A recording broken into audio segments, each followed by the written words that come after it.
Oh, well, hello and a very warm welcome back to the Andrew Eborn Show with literally a fireside chat. Literally. Ben, we've been to many extraordinary venues. Welcome on board the Peace and Love boat. Well, lovely. Love, bit of peace and a bit of love. Well, I tell you what, a bit of peace in your world at the moment must be interesting. You launched Advance UK on the very day that it launched. You came on the Andrew Eborn Show. This week, you've made the decision that you will no longer continue as Advance, but you may merge with the Great British Pack. Yeah. And you're basically making way for Restore. What was the catalyst for that decision? So just to be clear, I'm not making way for Restore. What I'm trying to do is clarify the political landscape so that Restore has every opportunity to bring the pressure that's required to be brought on Reform and the Conservative Party to do the right thing. And if Restore is able to do it, and some kind of pro-British government emerges in 2029, that would be a terrific thing, and I would applaud it. But if Restore could go even further and perhaps get some of the rinky-dinks in its own setup sorted out and get some great people into it, it may even form the next government. And so what I didn't want to do was for Advance to confuse the landscape when really Rupert Lowe's outfits got much more momentum than we had, frankly. And this is something we always speak about. Every time you've come on the show, the two issues they say is unite the rights because it's fragmenting the vote. Yeah. And when you're going to get together with Rupert Lowe. Yeah. Which of those has actually come about? Are you now a member of Restore or are you keeping yourself independent? No, I have neither united the right nor have I joined Restore. But what I've done is vacate that part of the political landscape to give Restore a clear run at bringing pressure to bear, and if it can improve its own slight issues, it can. So it's something we have spoken about ever since you launched Advance UK. What was the catalyst for making that decision now? So I was when Restore Britain was launched, I was, as I'm sure viewers know and you know, Andrew, I was disappointed that we hadn't merged, that frankly that we hadn't always been the same entity from the beginning. But Rupert Lowe wanted to do his own thing, and Advance was therefore watching what Rupert Lowe was up to. He has a fantastic online presence, and he outguns just about he outguns every single British politician online. But I wanted to see whether that translated into real electoral impact. And when Restore Britain won their 10 seats in Great Yarmouth with thumping majorities, where Farage said they'd get less than 1%. Do you remember? Yes, of course. That was a wake-up call. And of course, he's now Restore Britain standing in Makerfield. They're polling, I think, in the most recent official poll at 8%. Some unofficial polls are putting them at between 12 and 20%. And that would be seismic for the British political landscape. So when I saw those two real live polling results, I thought, well, look, we haven't got his presence online. We haven't got his presence in the real electoral sort of real world, as it were. We're not a million miles from him on policy. We do differ in our setup and the way we think of certain things, and there's some elements in Restore with whom I'm not happy, as you know. Yes. But we can't forever debate this, we're the People's Front of Judea, you're the Judeans' People's Front, we're the better lot than you are. We love a bit of Monty Python. Yeah, well, quite, you know what I mean, right? Yes. So the electorate's looking at all of us thinking, can you guys get your act together? Yes. So he's got the momentum. Let him have a crack at doing it. I hope he can bring the pressure to bear that's required to be brought to bear. Ideally, if he can improve his party, as I said, that would be terrific. And talking about the success, he got 10 out of 10 down at Great Yarmouth in the council elections, which is a phenomenal result. Phenomenal. Unprecedented in British political history. Yes, absolutely. Yeah. And so from that point of view, did you stand somebody down there for Advance? No. We stood in a handful of Scottish seats, some in the Midlands, and that was it. Okay. We talked about some of the Gorton and Denton by-election, the result there. That was a less than brilliant result for us. I think less than brilliant. But to be fair, he came on the Andrew Eborn Show straight afterwards. Nick Buckley. He did. He was magnanimous. He came on with somebody from the Monster Raving Loony Party. Yeah. And it was a great interview. Yeah. So, that result, however poor that result was, that didn't worry me. Right. Because that's part of the process of a new party establishing itself. But when another new party turns up and it's polling 7 or 8% instantly, you've got to take note of that. Right. Oh, absolutely. Now, last conversation then you had with Rupert Lowe, what was that? That was this morning. Okay. He invited me to go up to Makerfield to campaign for Restore, and I accepted his invitation, and so I'm going to stand on the platform with him next week, not wearing a Restore cap, right, but certainly campaigning to, deliver the best possible result for their party. Fantastic. And the relationship with Nigel Farage. Yeah. What relationship? This is like a Jeremy Kyle moment, isn't it? Well, Nigel, please welcome on board. It's going to be good. We talked about that all the time, that both you and Rupert obviously fell out magnificently, is probably the way to put it. So look, it's not personal. Okay. Let's just get that clear. My concerns about Farage predate Farage coming back as leader of Reform. Right. I declined to join Reform because of my initially I declined to join Reform because of my concerns about Farage. Yes. Farage is a flawed political individual. He's probably a flawed character, but politically he's flawed. He doesn't have a political philosophy. He doesn't care about the union of Great Britain and Northern Ireland. He's not even a Brexiteer. People watching this may find that difficult to believe, but I can prove it. He's not. He's a fantastic campaigner. He's a cunning fox. He's a great tactician. But he's got no political philosophy, no strategy, no really joined-up thinking. So he's never going to be the solution that this country needs. That's my principal problem with Farage. Yeah. The other problem you had was about the financing, and you were one of the first people to highlight on the Andrew Eborn Show again about your concerns. It was last year. Yeah. You pointed out, even Absolutely. though 6 months before it hit the headlines over here. Yeah. Talk to me about that financing and your concerns and where you are now, because there's been further revelations. Yeah, so it always struck me as odd that the Brexit party was financed by this guy, Christopher Harborne, who's a crypto dealing, aviation fuel dealing, offshore living, so-called British citizen. But he hasn't lived in this country for 25 years. And I find it very odd that he put 14 million quid behind the Brexit party in 2019, 2020. And, the Brexit party stood down against Boris Johnson. And then I find that he was donating very significant sums of money to Boris Johnson. After Boris Johnson stood down as Prime Minister, he gave him £1 million, which at the time was the biggest donation in British history to an individual in politics. And then we discovered the other day that he's given £5 million to Nigel Farage. He's playing every side of the equation. That means this man doesn't have a political philosophy either. He's donating money to curry favour. And he has now donated, I think he's just donated another £3 million to Reform, which takes the total tally of which I'm aware that he's donated to Reform and Farage to £34 million. That is the biggest political donation set of donations ever made by one man to one party in this country. And questions need to be answered. Why is a crypto offshore billionaire so interested in British politics when he doesn't even live here? Why is Farage taking all this money? Why does Farage advocate for Tether, which Christopher Harborne has a significant interest in? What is going on with Farage and Johnson? These questions need to be asked. And also, one further question, who is behind Harborne? Right. Who's behind Harborne? Is he standing on his own? Is he the prime mover behind all of this, or is there someone else behind him? Yeah. And what are your views on that? Oh, well, I find the whole thing sickening.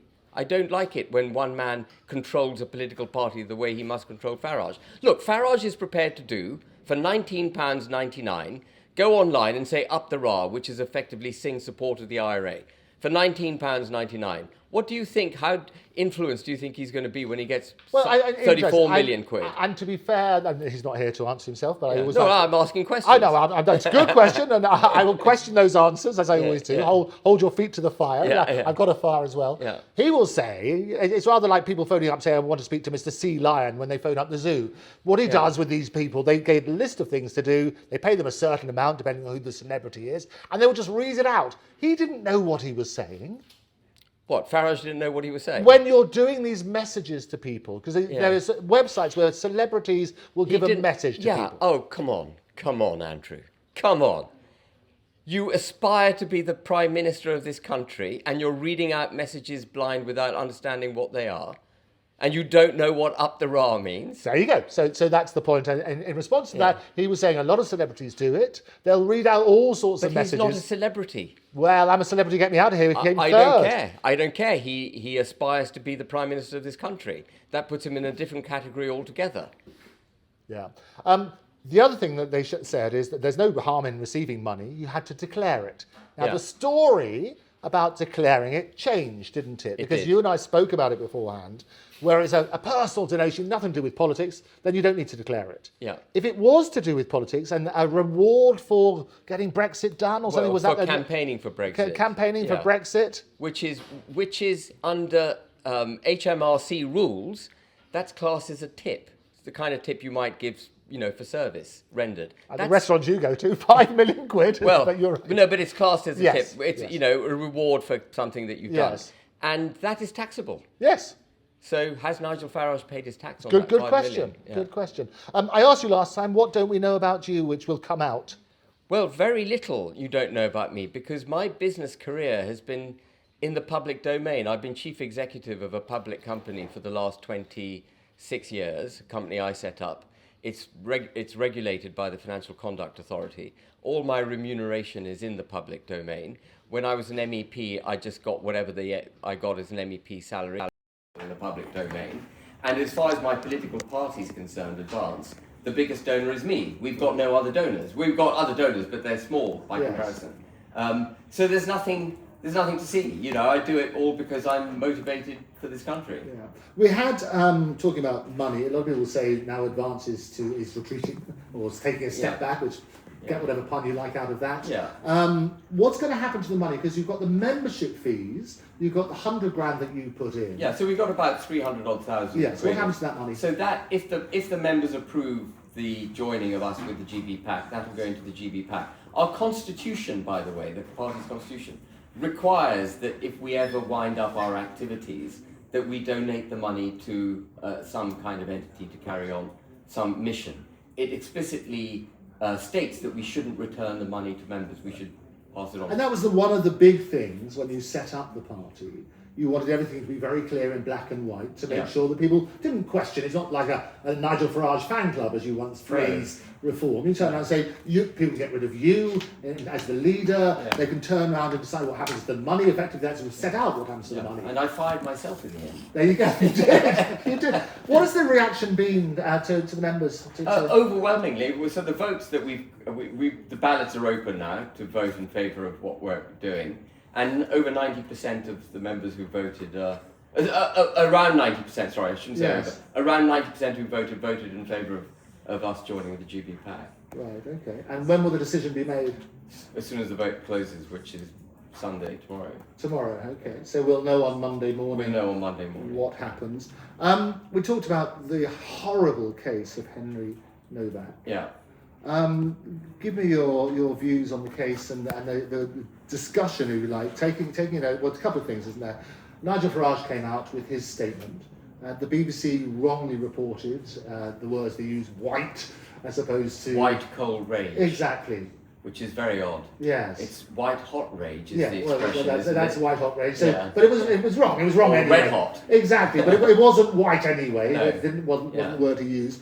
But in a racially inflammatory situation, it was wrong for the B to do it. So look, one thing that every single mainstream politician seems to fail to understand is that we practice a form of institutionalized racism in the United Kingdom against white people.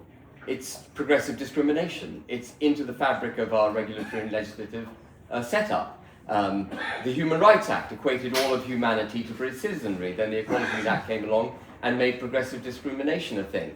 And then all the regulatory bodies, the FCA, the Financial Reporting Council, the London Stock Exchange, they all require us to report on how many ethnic minorities representatives we've got on our board of directors, how many transgender people we've got on our board of directors. 85% of public company remuneration packages have an element of ESG linked to them. That's the environment, social governance, and social being the DEI bit. We are embedded with institutionalized racism. That's what we've got in this country. And no politician is calling this out. Well, I think, and just to be clear, because I spoke about this on Sky Television, as you know, Sky News Australia, the slightly bigger one. But it's talking about what the police guidelines are, and by their very nature, it does talk about a two-tier thing. Because it says you have to take account of race when you're looking at the situation. There you go. That's progressive discrimination, creating a two-tier criminal justice system. Justice has to be, criminal justice has to be applied blindly. There can be no removing of the blind and trying to understand the motives behind the crime. If you do the crime, you do the time. And Novak's death may have been able to have been averted if the police hadn't been hijacked with their ideology. Well, the police guidelines also are very clear that if somebody's injured on the floor, the priority has to be the injured person. So they followed that bit wrong. Elon Musk, as you know, I'm very close to Elon Musk. In fact, I'm going to his 80th birthday next week. Hurrah! Hurrah. But there's been a lot of criticism about Elon Musk and his impact, and Starmer's been very critical of him. What's your response to that? Yeah, but did Elon Musk stab anyone? Did Elon Musk leave a young boy to die on the ground? Did Elon Musk have a hand in anyone's death? I don't hear Starmer and everyone else getting hot under the collar about the actual crime of this boy dying. They were all on their knees for George Floyd, who was a convicted felon. They won't get on their knees for Henry Novak. It's got nothing to do. Musk is not guilty in any sense whatsoever. This is all a distraction by the government. Yeah. Go for the real criminals, go for the real crime, go for the causes of those crimes, make sure it doesn't happen again. Yeah. And as I looked at what Starmer said at the time about the George Floyd thing, which was also a problem, but he was criticising Trump at that stage for his reaction to people who were protesting. And he was sort of saying, no, this is abhorrent and so on and so forth, that you would try and go against people having a peaceful protest. Now, obviously, we don't condone violence, but people have to have the right to question this and to call out when things are wrong. Yeah, but and particularly, Andrew, as you know, if you've got a political class that stands in the face of the majority interest of this country, the majority interest will get pretty damn angry about it. And the problem with Starmer is instead of addressing the problem, he inflames the problem because he turns his back to it. He won't recognise the problem. So the British people are increasingly taking matters into their own hands. And that's not a good thing. We want peace in this country. No, we absolutely want peace. And as the parents of Henry Novak said, they don't want this to be politicised.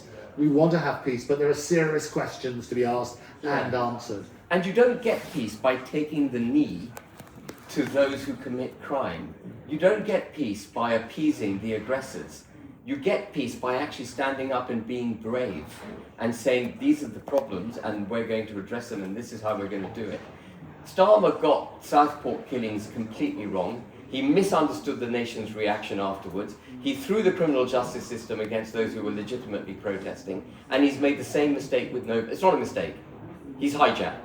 He's anti-British, couldn't care about this country. He's subsumed into this kind of extreme left-wing Marxist ideology. He hates this country, and that's what drives Starmer. A discussion we have to have, and anybody who tries to shut down that debate, it's clearly wrong. Yeah. We need to make sure that this is addressed, both in terms of, as I always say, trust comes in on foot and leaves on horseback. Yeah. If you don't have those discussions, that trust is going to get even more eroded. The trust is gone. The trust is gone. The British people don't believe in the institutions that govern them. That's a real problem. What's next for Ben Habib? Keep campaigning, keep being a pain in the neck to the political class, keep calling it out as I see it, stay abreast of all the awful things that they're doing to the statute book, and, fight. There we go. Proverbially. You're not clear about that. it's got to go. Ben Habib, we'll hear the results tomorrow. Yeah. See what happens there. Good luck up north. Thank you. Pleasure to see you as always. Good to see you, Andrew. Thank you.